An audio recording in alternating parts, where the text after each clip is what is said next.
ખેલૈયાઓ મન મૂકીને રમજો, વરસાદ નહીં કરે હેરાન, હવામાન વિભાગની રાહતભરી આગાહી.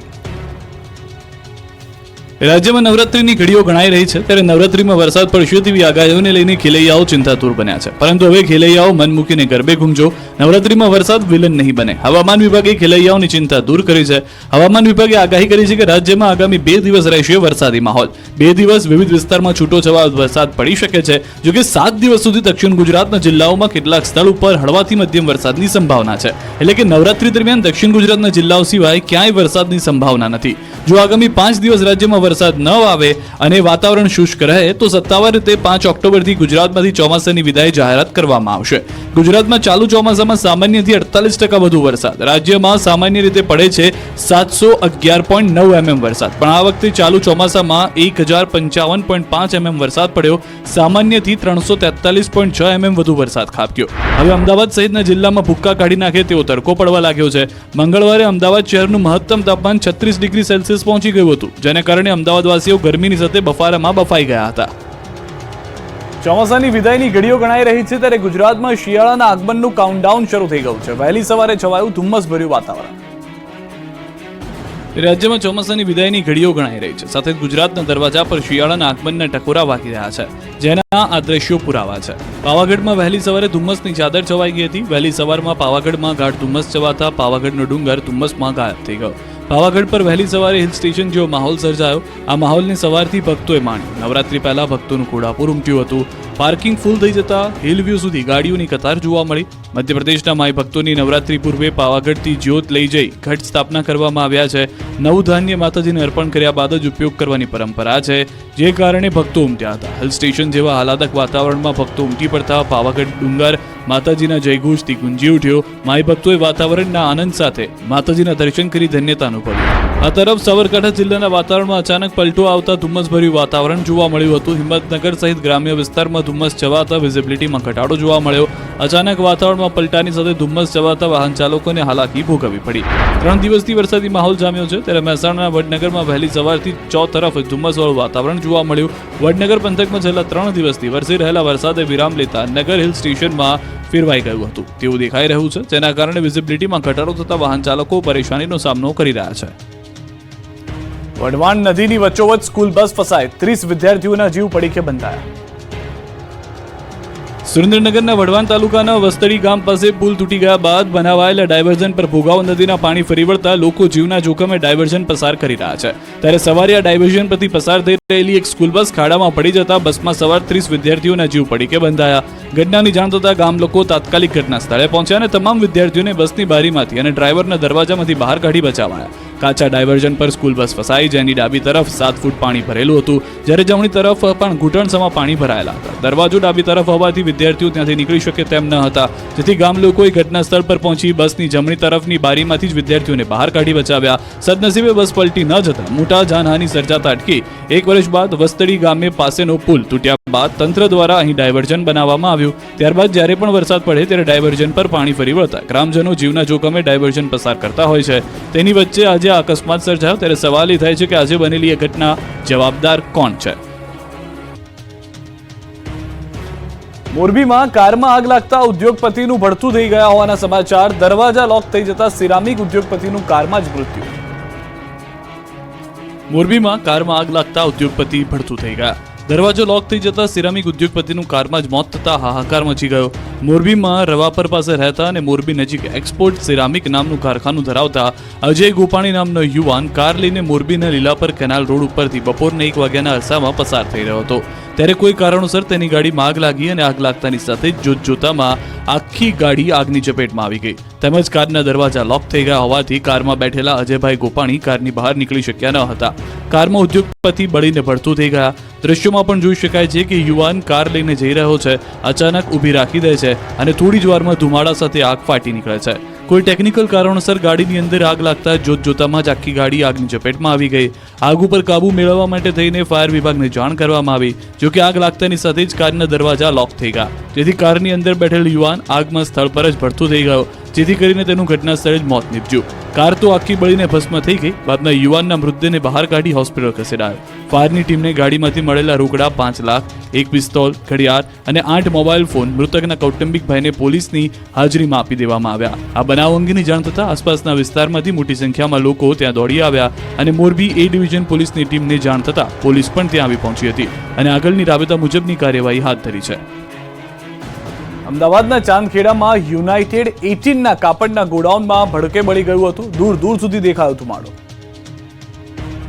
અમદાવાદના ચાંદખેડા વિસ્તારમાં વિસદ ગાંધીનગર હાઈવે પર ડીમાર્ટ પાસે આવેલા કાપડના ગોડાઉનના ભોયરામાં વહેલી સવારે ભીષણ આગ લાગી.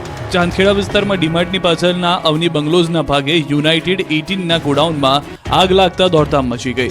આસપાસના સ્થાનિક રહીશોને આગ લાગેલી જોતા તાત્કાલિક ફાયર બ્રિગેડની ટીમને જાણ કરી. ચાંદખેડા ફાયર સ્ટેશનની ટીમો તાત્કાલિક ઘટના સ્થળે રવાના કરવામાં આવી. આજુબાજુમાં રહેણાંક વિસ્તાર હોવાને કારણે એમ્બ્યુલન્સ સહિત ફાયર બ્રિગેડની ટીમો ઘટના સ્થળે પહોંચી.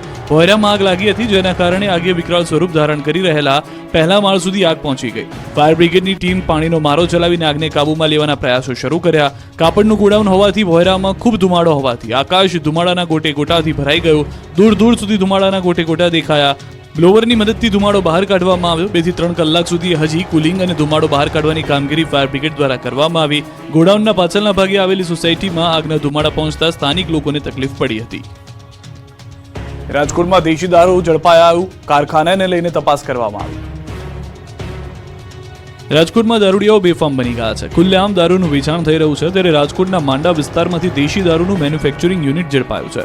માંડા ડુંગર વિસ્તારના પીઠડાઈ સોસાયટીમાં દેશી બનાવટનું કારખાનું ધમધમતું હતું, ત્યારે પીસીબીએ દરોડા પાડીને દારૂના મેન્યુફેક્ચરિંગ યુનિટનો પર્દાફાશ કર્યો. આ જગ્યાએ અલગ અલગ ફ્લેવરમાં દેશી દારૂના પાઉચ બનાવવામાં આવતા હતા. ઓરેન્જ અને વરિયાળી ફ્લેવરનો દેશી દારૂ બનાવવામાં આવતો હતો. પીસીબીએ દરોડા પાડીને મહેશ કરમસિંહ ડાભી નામના શખ્સની ધરપકડ કરી. 114 લીટર દારૂ, હેન્ડ ઓપરેટિંગ સેલર, પંચ સીલિંગ મશીન, પાઉચ બનાવવાના પ્લાસ્ટિકના રોલ ઝડપાયા છે. આ ઉપરાંત અલગ અલગ ફ્લેવરની બોટલો સહિત કુલ 24,000થી વધુનો ઉપયોગ કરાતો મુદ્દામાલ કબજે કરવામાં આવ્યો છે. બીજી તરફ મોરબી તાલુકામાં દેશી દારૂના ધંધાર્થીઓ પર પોલીસે તવાઈ બોલાવી છે. સ્ટેટ મોનિટરિંગ સેલે દરોડા પાડતા બુટલેગરોમાં દોડધામ મચી ગઈ. શાપર અને રંગપર ગામમાં ત્રાટકી 236 લીટર દેશી દારૂ, 3 મોબાઈલ, 3 વાહનો સહિત 1,68,000નો મુદ્દામાલ જપ્ત કરાયો. એસએમસી ટીમે 12 આરોપીઓને પકડ્યા. 6 આરોપીઓને વોન્ટેડ જાહેર કરાયા. તમામ આરોપીઓ વિરુદ્ધ મોરબી તાલુકા પોલીસ મથકમાં ગુનો નોંધાયો છે. બોટાદમાં ટ્રેન ઉથલાવવાના પ્રયાસમાં 2 આરોપીની ધરપકડ. દેવું થઈ જતા ટ્રેન ઉથલાવી મુસાફરોને લૂંટવાનો હતો પ્લાન. બોટાદમાં ઓખાથી ભાવનગર જતી ટ્રેનને ઉથલાવવા પ્રયાસમાં પોલીસે 2 આરોપીની ધરપકડ કરી છે. ઘટનાનું ષડયંત્ર રચનાર 2 શખ્સોને ઝડપી પાડ્યા છે. અલાઉ ગામના 2 વ્યક્તિઓ દ્વારા આર્થિક તંગીના કારણે ટ્રેન લૂંટવાના ઈરાદે આ કારસો રચાયો તેવું જાણવા મળ્યું છે. બોટાદ તાલુકાના અળવ ગામના જયેશ ઉર્ફે જલો નાગર બાવળિયા અને રમેશ કાનજી સલૈયા નામના 2 શખ્સો દ્વારા આ ઘટનાને અંજામ આપ્યો હતો. બંને યુવકોએ ટ્રેનને કેવી રીતે લૂંટાય તે અંગે યુટ્યુબમાં વિડીયો પણ જોયા હોવાનો પુરાવા મળ્યા છે. ત્યારે રેલવે ટ્રેક વચ્ચે લોખંડનો ગર્ડર મૂકી ટ્રેનને નુકસાન કરવાનો પ્રયત્ન થયો. આ રેલવે પાટાના ટુકડા રેલવે રિપેરિંગ કામ દરમિયાન ચોરી લીધા હોય તેમ પણ જાણવા મળ્યું. કુંડલી ગામ નજીક રેલવે ટ્રેક પર વચ્ચે લોખંડનો ગર્ડર ઊભો રાખી ઓખા ભાવનગર ટ્રેન ઉથલાવવાનો પ્રયાસ કરાયો. તપાસમાં ખુલાસો થયો છે કે આર્થિક તંગીમાંથી બહાર નીકળવા રેલવે ટ્રેન ઉથલાવી ટ્રેનમાં બેઠેલા મુસાફરોને લૂંટી લેવાનો આરોપીઓનો પ્લાન હતો. બંને આરોપીઓ ખેતી સાથે જોડાયેલા છે. બંને કૌટુંબિક શાળા બનેવી છે. ભિલોડામાં સતત બીજા દિવસે વિદ્યાર્થીઓએ મચાવ્યો હોબાળો. શિક્ષકની ધરપકડ. સતત 2 દિવસથી ભિલોડામાં 4 શાળાના વિદ્યાર્થીઓ હોબાળો મચાવી રહ્યા છે. વિદ્યાર્થીઓના આપઘાતને લઈને રોષ ફેલાયો છે. વિદ્યાર્થીઓ ભણતર પડતું મૂકીને સતત બીજા દિવસે રોડ પર ઉતરી હોબાળો મચાવ્યો. ધરણા પ્રદર્શન કરી ભિલોડા શામળાજી હાઈવે કર્યો ચક્કાજામ. અરવલ્લીના ભિલોડામાં વિદ્યાર્થીના આપઘાત મામલે છાત્રોએ હોબાળો મચાવ્યો. ભિલોડા પોલીસ સ્ટેશન બાદ શામળાજી હાઈવે પર મોટી સંખ્યામાં વિદ્યાર્થીઓએ બેસી વિરોધ દર્શાવ્યો. 4 શાળાના હજારો વિદ્યાર્થીઓ રોડ પર ઉતરી આવતા ટ્રાફિક જામ થઈ ગયો. વિદ્યાર્થીઓના હલ્લા બોલતી આકાશ ગુંજી ઉઠ્યું. બાળકોના આક્રોશને જોતા થોડી વાર માટે પોલીસને પરસેવો છૂટી ગયો હતો. ભિલોડાની બજારમાં સૂત્રોચ્ચાર સાથે પહેલા રેલી કાઢવામાં આવી. બાદમાં રેલી રૂપે ભિલોડા શામળાજી હાઈવે પર પહોંચી હતી. એક સાથે હજારો વિદ્યાર્થીઓ ધરણા કરતા તંત્ર દોડતું થઈ ગયું. અફરાતફરી સર્જાઈ ગઈ. હજારો વિદ્યાર્થીઓને ન્યાયની માંગ સાથે એક સાથે જોવા મળ્યા. ન્યાયની માંગ સાથે વિદ્યાર્થીઓ નારેબાજી કરતા ટ્રાફિક જામ થઈ ગયો. કેડી બુધરા નામના શિક્ષક સામે તપાસની માંગ છે. મૃતક વિદ્યાર્થીના પિતા પણ ચક્કાજામમાં હાજર રહ્યા. મહત્વનું છે કે મઉ ટાંડાના ધોરણ 12ના વિદ્યાર્થીએ આપઘાત કર્યો હતો. શિક્ષકની હેરાનગતિથી વિદ્યાર્થીએ આપઘાત કર્યાનો આક્ષેપ છે. 2 દિવસ પહેલા ભવનાથ મંદિર પાસે ડેમમાંથી મળી હતી લાશ. કોઈ પણ વાંક વગર ટોર્ચર કરવામાં આવતા આપઘાત કર્યાનો વિદ્યાર્થીઓનો દાવો છે. રાજકોટની મારવાડી યુનિવર્સિટીમાં એનએસયુઆઈનો હલ્લાબોલ, રામધૂન બોલાવી પોલીસે ટીંગાટોળી કરી. રાજકોટની મારવાડી યુનિવર્સિટીમાં એનએસયુઆઈ દ્વારા વિરોધ પ્રદર્શન કરવામાં આવ્યું, જેમાં અગાઉ આ યુનિવર્સિટીમાંથી ગાંજાનો છોડ તો હવે આંધ્રપ્રદેશની વિદ્યાર્થીનીના અશ્લીલ વિડીયો સામે વિદ્યાર્થીનીઓ વચ્ચે થયેલી મારામારીના વિડીયો વાયરલ થતા સૂત્રોચ્ચાર સાથે વિરોધ કરવામાં આવ્યો. આ વખતે એનએસયુઆઈ પ્રદેશ પ્રમુખ નરેન્દ્ર સોલંકી સહિતનાઓએ સૂત્રોચ્ચાર પોકાર્યા અને યુનિવર્સિટીના ગેટ પર ચડી જતા પોલીસે તેમની ટીંગાટોળી કરી અટકાયત કરી. મારવાડી યુનિવર્સિટીના ગેટ પાસે એનએસયુઆઈ દ્વારા ધરણા કરતા વાતાવરણ ગરમાયું, માહોલ તંગ બની જતા પોલીસને બોલાવી પડી હતી. જૂનાગઢમાં ઇકો સેન્સિટિવ ઝોનને લઈને વિરોધ પ્રદર્શન જોવા મળ્યું. જૂનાગઢ પંથકમાં ઇકો સેન્સિટિવ ઝોનના વિરોધનો સૂર ઉઠ્યો છે. ભાજપ નેતા અને આગેવાનો ઇકો સેન્સિટિવ ઝોનનો વિરોધ નોંધાવ્યો. ઇકો સેન્સિટિવ ઝોનમાં જૂનાગઢ જિલ્લાના વિસાવદર તાલુકાના 30થી વધુ ગામનો સમાવેશ થાય છે. ત્યારે પૂર્વ ધારાસભ્ય હર્ષદ રીબડિયા, તાલુકા ભાજપ પ્રમુખ સહિત મોટી સંખ્યામાં ખેડૂતોએ પ્રાંત અધિકારીને આવેદન આપી ઇકો સેન્સિટિવ ઝોનમાં વિસ્તારનો સમાવેશ ન કરવા રજૂઆત કરી. મહત્વનું છે કે તાજેતરમાં જ ઇકો સેન્સિટિવ ઝોન મુદ્દે સરકાર દ્વારા ડ્રાફ્ટ નોટિફિકેશન બહાર પાડવામાં આવ્યું છે. તેમાં જૂનાગઢ, ગીર સોમનાથ અને અમરેલી જિલ્લાનો સમાવેશ કરાયો છે. ત્યારે વિસાવદરમાં ઇકો ઝોન નાબૂદ કરોના નારા સાથે વિરોધ કરાયો. વિસાવદર તાલુકાની ઇકો સેન્સિટિવ ઝોનમાંથી બાકાત ન કરાય ત્યાં સુધી લડત શરૂ રાખવાની ચીમકી ઉચ્ચારી છે. ગોધરામાં રિક્ષા પર રીલ્સ બનાવનાર ઝડપાયો, પોલીસે મંગાવી માફી. ગોધરામાં પેસેન્જર રિક્ષા ઉપર ચડી રીલ્સ બનાવનારની પોલીસે ધરપકડ કરી છે. પોલીસે વિડીયો વાયરલ થતા તપાસ દરમિયાન વિડીયો દાહોદ જિલ્લાનો હોવાનું જાણવા મળ્યું. સોશિયલ મીડિયામાં વાયરલ થયેલા વિડીયોના આધારે પંચમહાલ પોલીસે ગણતરીની કલાકોમાં જ રિક્ષા અને રીલ્સ બનાવનાર ચાલકને શોધવામાં સફળતા મેળવી. ગોધરા તાલુકા પોલીસે રિક્ષા ચાલકની પૂછપરછ કરતા રીલ્સ દાહોદ જિલ્લાના અસાઈડી હાઈવે ઉપર બનાવી હોવાનું જાણવા મળ્યું. ચાલક વિના રિક્ષા દોડતી રહી અને મોજથી ચાલક અન્ય વાહન ચાલકો સામે જોખમ ઊભું કરી રિક્ષા ઉપર ચડી નાચતો હતો. પોલીસે કાર્યવાહી કરતા રીલ્સ બનાવનાર ચાલકે હવે ક્યારેય રીલ્સ નહીં બનાવવું એવી માફી માંગી. પોલીસે એવો પાઠ ભણાવ્યો કે હવે ક્યારેય રીલ્સ નહીં બનાવે. અંબાજીમાં વિદ્યાર્થીઓ ભરેલી રિક્ષા પલટી ગઈ. અંબાજીમાં ફરી એકવાર વિદ્યાર્થીઓના જીવ પર ખતરો મંડરાયો છે. અંબાજીમાં વિદ્યાર્થીઓથી ભરેલી રિક્ષાને અકસ્માત નડ્યો. અંબાજી દાતા માર્ગ પર પૂરપાટ જતી જીપ અને રિક્ષા વચ્ચે અકસ્માત સર્જાયો. જીપે રિક્ષાને ધડાકાભેર ટક્કર મારતા રિક્ષા ઊંધી વળી ગઈ, જેથી રિક્ષામાં સવાર વિદ્યાર્થીઓને ઈજા પહોંચી. અકસ્માત કરીને ડ્રાઈવર જીપ મૂકીને ફરાર થઈ ગયો. લોકોના ટોળા ઉમટ્યા, પરંતુ 108ને બોલાવી ઇજાગ્રસ્ત વિદ્યાર્થીઓને અંબાજી જનરલ હોસ્પિટલ ખસેડાયા. એક વિદ્યાર્થીને વધુ સારવાર માટે હિંમતનગર ખસેડાયો. બાદમાં અંબાજી પોલીસે સ્થળ પર પહોંચી તપાસ હાથ ધરી. અમરેલી જાફરાબાદ હાઈવે પર જંગલના રાજાની રોયલ લટાર. અમરેલી જાફરાબાદ વિસ્તારના ગામડાઓમાં સાવજોના આટાફેરા વધ્યા છે. ત્યારે ડાલામત્તા સાવજ આ વખતે રોડ પર લટાર મારતા કેદ થયા. ભાવનગર સોમનાથ નેશનલ હાઈવે પર બે સાવજ પોતાની મસ્તીમાં ટહેલતા જોવા મળ્યા. ટ્રાફિકથી સતત ધમધમતા રહેતા નેશનલ હાઈવે પર કાગવદર ગામ નજીક સિંહ આંટા મારતા જોવા મળતા બસ સહિતના અન્ય વાહન ચાલકો થોભી ગયા, તો કેટલાક પ્રવાસીઓએ સાવજની રોયલ લટારને કેમેરામાં કેદ કરી. આ તરફ રાજુલાના કોટડી ગામમાં સિંહોની અવરજવર કેમેરામાં કેદ થઈ. દ્રશ્યોમાં જોઈ શકાય છે કે રાતના સમયે ગામમાં સાવજ આંટા મારી રહ્યા છે. પ્રાથમિક અનુમાન પ્રમાણે આ સિંહો શિકારની શોધમાં આવ્યા હોવાનું લાગી રહ્યું છે. બંને દ્રશ્યો સોશિયલ મીડિયામાં વાયરલ થઈ રહ્યા છે. સાસણના દેવળિયા સફારી પાર્ક જંગલમાં બે રાજા, સિંહોની સાથે દીપડાના ટોળે ટોળા. ગીરનું જંગલ અદ્ભુત રહસ્યોથી ભરેલું છે. આ જંગલનો એક જ રાજા છે, સાવજ, જેની ગણતરી ભલભલા કંપની ઉઠે છે. પરંતુ હવે આ જંગલ પર દીપડાનું રાજ હોય તેવું લાગી રહ્યું છે. સાસણના દેવળિયા પાર્કનો એક વિડીયો સામે આવ્યો, જેમાં મોટી સંખ્યામાં દીપડાની વસ્તી જોવા મળી. આ તસવીરો પુરાવો આપે છે કે ગીર જંગલમાં એક નહીં બે રાજા છે. અહીં તમને તસવીરોમાં દીપડાઓના ટોળે ટોળા જોવા મળશે. જૂનાગઢના સાસણના દેવળિયા પાર્કની અદ્ભુત તસવીરો જોવા મળી. અહીં પ્રવાસીઓ સિંહ નિહાળવા આવે છે, પરંતુ આશ્ચર્ય વચ્ચે પ્રવાસીઓએ સિંહ અને ભાગ્યે જ જોવા મળતા મોટી સંખ્યામાં દીપડા નિહાળવા મળ્યા. પ્રવાસીઓએ આ દ્રશ્યો કેમેરામાં કેદ કર્યા. ગુજરાતમાં દીપડાઓની વસ્તી સતત વધી રહી છે, પરંતુ ગીરનું જંગલ દીપડાનું ઘર બન્યું હોય તેવું સ્પષ્ટ જોવા મળી રહ્યું છે. પહેલીવાર ગુજરાતમાં આ રીતે દીપડાના ટોળા જોવા મળ્યા. ગુજરાત વન વિભાગના આંકડા અનુસાર ગુજરાતમાં દીપડાની વસ્તી 12 વર્ષમાં 96% વધી છે. રાજ્યમાં વર્ષ 2016માં દીપડાની વસ્તી 1395 હતી, જે વર્ષ 2023માં 2274 થઈ. તો ગુજરાતમાં વર્ષ 2011માં 1160 અને વર્ષ 2006માં 1070 દીપડા નોંધાયા હતા. આમ વર્ષ 2011 થી 2023 સુધીમાં રાજ્યમાં દીપડાની વસ્તી 96% વધી છે. ગોંડલ સ્ટેટ અંગેના વિવાદનો સુખદ અંત આવ્યો છે. ક્ષત્રિય આગેવાનોની હાજરીમાં ગોંડલ પેલેસ ખાતે થયું સમાધાન. ગોંડલ સ્ટેટના નામે નકલી રાજા ફરતા હોવાનો દાવો કરતા ખળભળાટ મચી ગયો હતો. હવે આ વિવાદનો સુખદ અંત આવી ગયો છે. ગોંડલ ઓર્કિડ પેલેસ ખાતે મોટી સંખ્યામાં ક્ષત્રિય આગેવાનો હાજરીમાં બેઠક યોજાઈ હતી, જેમાં ગોંડલ સ્ટેટ હિમાંશુસિંહજી અને યાદવેન્દ્રસિંહ એક મંચ પર જોવા મળ્યા. સમાધાનમાં ક્ષત્રિય સમાજના અગ્રણીઓ, આગેવાનો, પદાધિકારીઓ, ગોંડલ સ્ટેટના ભાયાતો ઉપસ્થિત રહ્યા હતા. ગોંડલ સ્ટેટના પ્રતિનિધિ રાજેન્દ્રસિંહ જાડેજાએ સમગ્ર મામલે જણાવ્યું કે યાદવેન્દ્રસિંહ જાડેજાએ સમગ્ર મામલે દિલગીરી વ્યક્ત કરી અને ભવિષ્યમાં ગોંડલ મહારાજા સાહેબ કે ગોંડલ યુવરાજ સાહેબ જેવા ટાઇટલનો ઉપયોગ નહીં કરે અને કંઈ બીજું પણ કરશે તો તેઓ ખુલાસો કરશે કે તેઓ મહારાજા નથી. અમદાવાદમાં યોજાયેલા ક્ષત્રિય સમાજના સંમેલનમાં યાદવેન્દ્રસિંહ રાજા ન હોવા છતાં હાજર રહ્યા હોવાનો આક્ષેપ થયો અને મહારાજા હિમાંશુસિંહના પ્રતિનિધિએ કહ્યું હતું કે 9 પેઢીથી છૂટા પડેલા ભાયાત યાદવેન્દ્રસિંહ પોતાને ગોંડલના મહારાજા ગણાવે છે. ત્યારે સમગ્ર વિવાદને લઈ સમાધાન લાવવા ગોંડલ પેલેસ ખાતે મોટી સંખ્યામાં ક્ષત્રિય આગેવાનો હાજરીમાં એક બેઠકનું આયોજન કરવામાં આવ્યું, જેમાં સમાધાન થયું. બેઠકમાં ક્ષત્રિય સમાજના અગ્રણીઓ, પદાધિકારીઓ અને મોટી સંખ્યામાં ગોંડલ સ્ટેટના ભાયાતો હાજર રહ્યા હતા. તેમજ યાદવેન્દ્રસિંહ અને ગોંડલ મહારાજા સાહેબ હિમાંશુસિંહ એક મંચ પર જોવા મળ્યા. સમાધાનમાં રાજેન્દ્રસિંહ જાડેજા, મહેન્દ્રસિંહ ઝાલા તેમજ અર્જુનસિંહ ઉપસ્થિત રહ્યા. બેઠકમાં નિર્ણય લેવાયો કે યાદવેન્દ્રસિંહ અને ગોંડલ મહારાજા સાહેબ હિમાંશુસિંહજી સમાજની એકતા જાળવી રાખવા સાથે મળીને કામ કરશે. પંચમહાલની સરકારી આયુર્વેદિક હોસ્પિટલમાં છવાયો અંધારપટ, સ્ટાફ અને દર્દીઓ પરેશાન.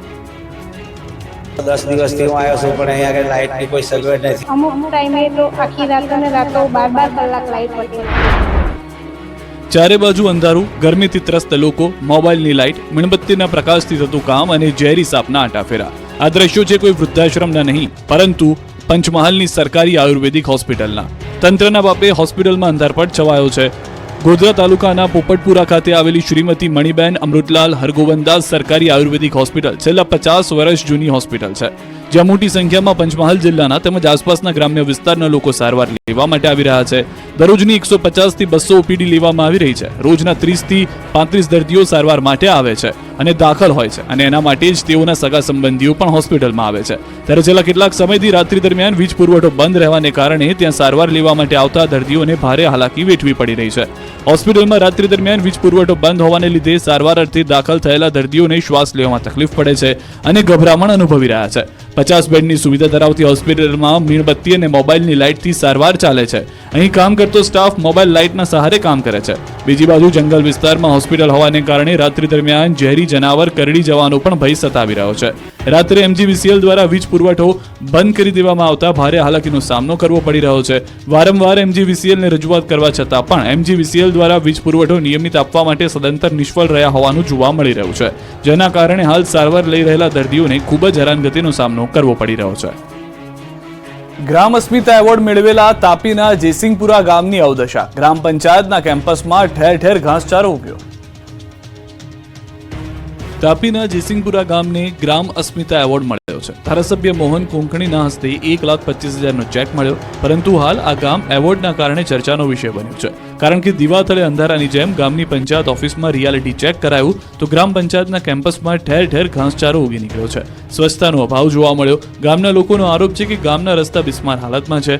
રસ્તો મંજૂર થયા છતાં હજી બન્યા નથી. આ તરફ ગ્રામ પંચાયતના કારોબારી સભ્યને તો ખબર જ નથી કે એવોર્ડ શાના માટે મળ્યો છે. તો શું ગામ લોકોને ખબર હશે કે એવોર્ડ શાના માટે મળ્યો છે? એવોર્ડનું ઇનામ વિકાસ કાર્યોમાં વપરાશે કે કેમ તે પણ એક સવાલ છે. પરંતુ અહીં મોટો સવાલ તો એ છે કે એવોર્ડ શાના માટે અપાયો છે? અધૂરા કામ માટે કે તંત્રની બેદરકારી માટે? હાલમાં તો આ એવોર્ડની ચર્ચા ચારેકોર થઈ રહી છે. નેપાળમાં પૂરમાં ફસાયેલા વલસાડના યુવાનનું રેસ્ક્યુ. સાંસદ ધવલ પટેલે ગૃહમંત્રીનો માન્યો આભાર. નેપાળમાં ભગવાન પશુપતિનાથજીના દર્શને ગયેલા વલસાડ જિલ્લાના પારડી વિસ્તારના 9 યુવક પૂરમાં ફસાઈ ગયા. યુવકો દર્શન કરવા પોતાની કાર લઈને નેપાળ ગયા. નેપાળમાં પૂરમાં તમામ ફસાઈ જતા પરિવારને આ અંગે જાણ કરી, જેથી પરિવારે લોકસભાના દંડક તેમજ વલસાડ ડાંગના સાંસદ ધવલ પટેલનો સંપર્ક કર્યો. આ અંગે સાંસદ ધવલ પટેલે તાત્કાલિક કેન્દ્રીય ગૃહમંત્રી અમિત શાહ સાથે ટેલિફોનિક વાતચીત કરી અને ફસાયેલા 9 યુવકને બચાવી લેવા અંગે જાણ કરી, જેથી કેન્દ્રીય ગૃહ મંત્રાલયે નેપાળ સરકાર અને નેપાળમાં રહેલા ભારતીય એમ્બેસીને જાણ કરી. નેપાળ સરકારે તમામનું સલામત રીતે રેસ્ક્યુ કરી નેપાળ સ્થિત ઇન્ડિયન એમ્બેસીને સોંપ્યા. તમામનો આબાદ બચાવ થતા પરિવારે પણ રાહતનો શ્વાસ લીધો. તમામ સલામત સ્થળે પહોંચી ગયા બાદ સાંસદ ધવલ પટેલ સાથે વિડીયો કોલ કરીને ગૃહમંત્રી અમિત શાહ તથા ભારત સરકારનો આભાર વ્યક્ત કર્યો હતો. ફૂલ જેવી દીકરીને જનેતાએ જ કૂવામાં ફેંકી હત્યા કરી. કહેવત છે કે માં તે માં, બીજા બધા વગડા નાવા, પરંતુ સાબરકાંઠામાં એક માતા જ બની હત્યારી. ફૂલ જેવી બાળકીને કૂવામાં ફેંકી હત્યા કરી દેતા ચકચાર મચી ગઈ છે. જાણે માનવતા મરી પરવારી હોય તેમ જેમને 9 માસ સુધી પેટમાં રાખી મોટી કરી જન્મ આપ્યો તે જ ફૂલને જનિતાએ રહેસી નાખી અને બાળકી ગુમ થયાનું નાટક રચ્યું. પરંતુ હત્યારી માતાના તરકડનો પર્દાફાશ થયો. સાબરકાંઠામાં ખેતમજૂરી કરતા પરિવારે પોતાના 15 દિવસના બાળકને કોઈ ઉપાડી ગયાની ફરિયાદ કરી. પોલીસ તપાસમાં લાગતા અને પરિવારની ઉલટ તપાસ કરતા સગી જનિતા જ હત્યારી નીકળી હતી. જનિતાએ જ કૂવામાં બાળકને ફેંકી દઈને ગુમ હોવાનું નાટક કર્યું. પોલીસની હાજરીમાં બાળકને કૂવામાંથી બહાર કાઢવામાં આવી, જેને લઈને ઘટના સ્થળે લોકોના ટોળે ટોળા ઉમટ્યા. પોલીસે શા માટે બાળકની માતાએ હત્યા કરી તેની તપાસ આદરી છે. ઘર કંકાસ છે કે પ્રેમ સંબંધ તે દિશામાં પોલીસ તપાસ કરી રહી છે. આ બનાવના પગલે લોકો કળયુગી માતા પર ફિટકાર વરસાવી રહ્યા છે. માતા જ કુમાતા નીકળતા બાળક પણ કહી ઉઠ્યું હશે કે હે માં, મારો શું વાંક. પૂર્વ મુખ્યમંત્રી વિજય રૂપાણીએ કોંગ્રેસના નેતા પર લગાવેલો બદનક્ષી કેસ પરત ખેંચી લીધો છે. કોંગ્રેસ નેતાઓએ માફી માંગી લેતા કેસ પરત ખેંચ્યો છે. 1.5 વર્ષ પૂર્વે કોંગ્રેસ નેતાઓએ પ્રેસ કોન્ફરન્સ કરી હતી. વિજય રૂપાણી પર ગંભીર આરોપ લગાવ્યા હતા. જોકે કોંગ્રેસ નેતાઓ પાસે પુરાવા ન હોવાથી એફિડેવિટ કરી માફી માંગી. જોકે વિજય રૂપાણીએ જણાવ્યું કે નેતાઓ ભાજપમાં આવી ગયા હોવાથી કેસ પરત ખેંચ્યો નથી, પરંતુ તેમણે કોર્ટ સમક્ષ આ અંગે માફી માંગતા મેં પણ તેમને મોટું મન રાખી તેમને માફ કર્યા છે અને કેસ પરત ખેંચ્યો છે.